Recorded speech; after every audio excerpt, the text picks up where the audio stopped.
Bismillahirrahmanirrahim. Assalamualaikum warahmatullahi wabarakatuh. Apa kabarnya Nanda semua? Semoga selalu sehat dan selalu semangat ya. Yuk, sebelum kita mulai belajar, kita membaca doa terlebih dahulu.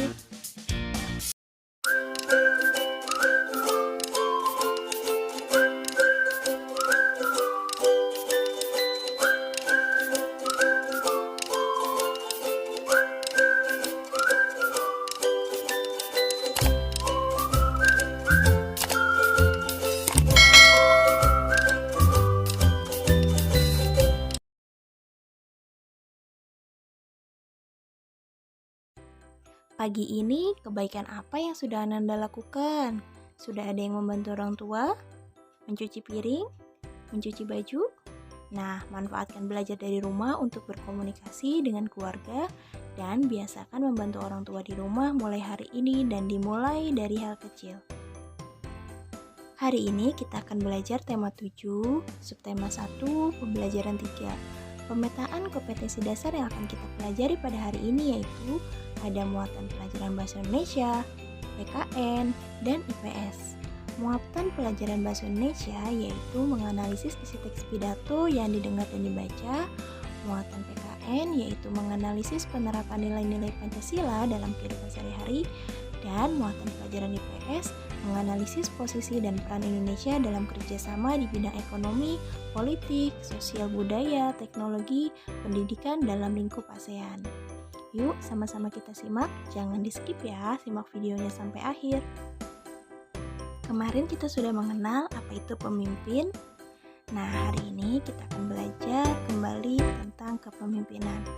Pemimpin yang baik akan memperhatikan kepentingan seluruh anggota yang dipimpinnya. Pemimpin yang baik juga akan selalu mengajak anggotanya berbuat baik. Yuk kita sama-sama membaca teks yang terdapat pada layar. Pak Abdi. Pemimpin yang baik adalah orang yang mau terus belajar dari siapa saja. Sebagai ketua RT yang dicintai warganya, Ibu Erika banyak belajar dari Pak Abdi. Beliau seorang lurah Kampung Palapa yang letaknya bersebelahan dengan Kampung Sehat Melati. Seperti banyak orang lainnya, Ibu Erika terinspirasi atas keberhasilan Pak Abdi menggalang warga untuk menjaga kehidupan beragama dan kerukunan beragama. Seperti yang dirasakan oleh Ibu Rika hari ini. Ketika menghadiri undangan peringatan Hari Kemerdekaan di Kampung Palapa, Ibu Erika mendengarkan pidato Pak Abdi. Warga Kampung Palapa, sudah lebih dari 68 tahun negara kita berdiri mandiri, merdeka dari penjajah. Setiap tahun kita berkumpul merayakannya bukan tanpa tujuan. Aneka lomba dan kegiatan makan bersama adalah bentuk syukur kita atas kebebasan untuk hidup berkarya dan ungkapan terima kasih kita atas jasa para pahlawan yang berjuang untuk kemerdekaan ini. Wargaku tercinta, satu hal penting yang tidak akan bosan saya sampaikan adalah agar kita selalu menjaga perilaku kita sesuai tuntutan agama. Aneka kegiatan yang kita lakukan dalam memperingati kemerdekaan ini harus selalu kita sadari dengan rasa syukur kita atas anugerah Tuhan. Dengan izin Tuhan Yang Maha Esa, para pahlawan berjuang merebut dan mempertahankan kemerdekaan negara kita. Kini, marilah kita mengisi kemerdekaan ini dengan berbagai kegiatan positif. Semua kegiatan hendaklah kita niatkan sebagai ibadah kepada Tuhan. Dengan begitu, semoga Tuhan meridhoi semua yang kita lakukan. Selamat berpesta memperingati kemerdekaan bangsa wargaku. Semoga Tuhan Yang Maha Esa selalu melindungi dan menuntut langkah kita. Semoga desa kita semakin maju. Semoga seluruh warga semakin makmur dan bahagia. Hati Ibu Erika bergemuruh seiring tepuk tangan seluruh warga yang hadir. Sekali lagi, Pak Abdi memberinya inspirasi. Seorang pemimpin harus selalu mengajak warganya untuk selalu menerapkan nilai-nilai ketuhanan dalam kehidupan sehari-hari. Wah, Pak Abdi memang sosok pemimpin yang inspiratif ya teman-teman. Yuk kita berlatih menjawab 4 soal pertanyaan berdasarkan teks yang kita baca tadi. Soal pertama, nilai kepemimpinan yang dimiliki Pak Abdi adalah agamis, belajar terus-menerus, persatuan dan kerukunan beragama, selalu bersyukur, inspiratif, dan motivator. Pertanyaan kedua, manfaat apa yang diperoleh penduduk dari program atau kegiatan Pak Abdi? Manfaat yang diperoleh penduduk adalah masyarakat merasa tentram, nyaman, aman, kebersamaan antar warga makin kuat, yang pada akhirnya mampu meningkatkan, mampu mensejahterakan masyarakat. Pertanyaan ketiga, apakah Pak Abdi sudah mengajak penduduknya mengamalkan nilai-nilai ketuhanan dalam kehidupan? Jelaskan. Jawabannya, sudah, dengan cara mengajak warganya untuk selalu bersyukur atas nikmat Tuhan yang telah diberikan. Selain itu, selalu mengajak masyarakat untuk lebih berperilaku sesuai dengan tuntutan agama. Pertanyaan terakhir, apa yang dapat kamu teladani dari Pak Abdi? Yang saya teladani dari Pak Abdi yaitu selalu bersyukur, semua aktivitas diniatkan untuk beribadah kepada Tuhan Yang Maha Esa, mampu menjaga kerukunan dan kesatuan umat beragama. Teman-teman, Pak Abdi menunjukkan penerapan nilai ketuhanan dalam masyarakat. Lalu, apa sajakah bentuk-bentuk penerapan nilai ketuhanan dalam kehidupan sehari-hari ya? Yuk, kita simak materi selanjutnya. Tetap semangat! Nilai-nilai yang terkandung dalam sila ke-1 Pancasila yaitu ketuhanan yang Maha Esa yang terdiri dari 1. Percaya dan takwa terhadap Tuhan Yang Maha Esa. 2. Mengembangkan sikap hormat, menghormati, dan bekerja sama antar pemeluk agama dan penganut kepercayaan yang berbeda-beda terhadap Tuhan Yang Maha Esa. 3. Membina kerukunan hidup di antara sesama umat beragama dan kepercayaan terhadap Tuhan Yang Maha Esa. 4. Agama dan kepercayaan terhadap Tuhan Yang Maha Esa adalah masalah yang menyangkut hubungan pribadi manusia dengan Tuhan Yang Maha Esa. 5. Mengembangkan sikap saling menghormati, kebebasan menjalankan ibadah sesuai agama dan kepercayaan masing-masing. 6. Tidak memaksakan satu agama dan kepercayaan terhadap Tuhan Yang Maha Esa kepada orang lain.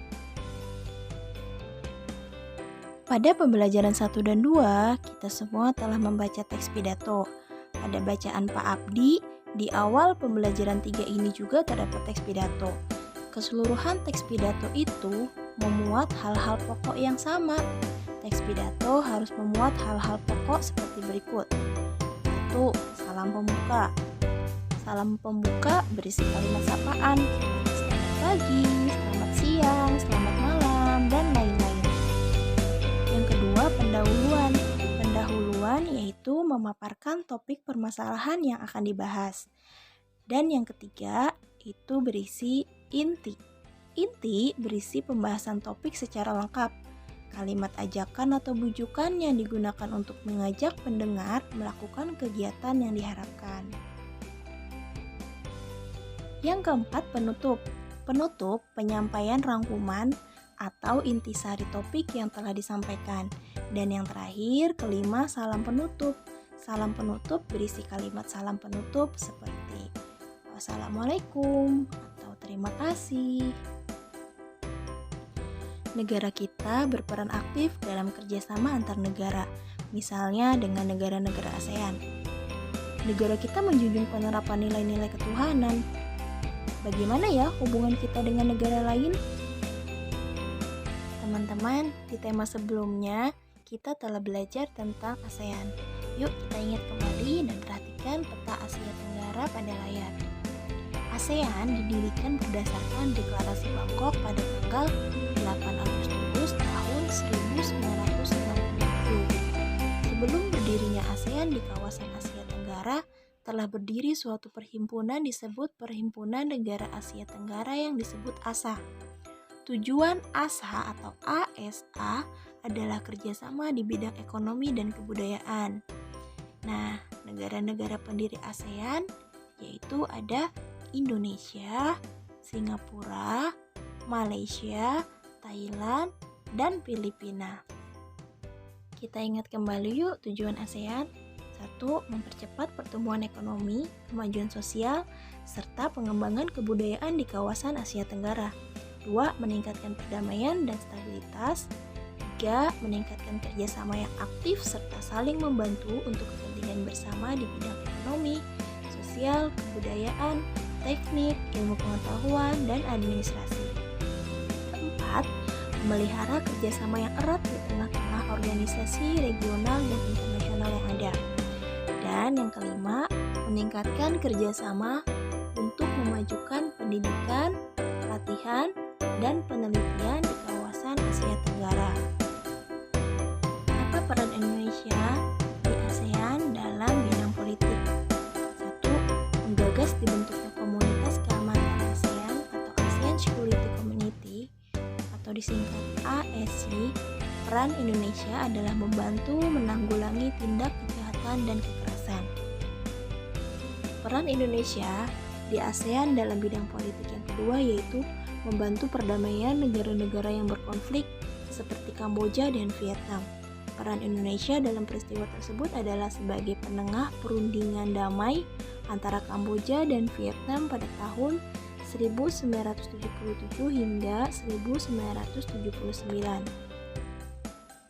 Peran Indonesia di ASEAN dalam bidang politik ketiga yaitu membantu Jakarta Informal Meeting yang bertujuan untuk mendamaikan pihak yang berkonflik di Kamboja.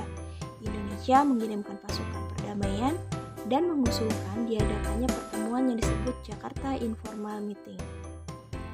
Peran Indonesia di ASEAN dalam bidang politik yang keempat, sebagai warga negara yang menjunjung asas demokrasi, Indonesia mendorong pemerintah negara ASEAN untuk memajukan prinsip-prinsip demokrasi, mengusulkan pembentukan Badan HAM ASEAN. Peran ini diwujudkan Indonesia dengan mengajak negara-negara ASEAN melindungi hak asasi warga negaranya. Nah, demikianlah materi yang dapat kita pelajari hari ini. Mudah dipahami kan teman-teman? Terima kasih ya, semoga bermanfaat. Wassalamualaikum warahmatullahi wabarakatuh.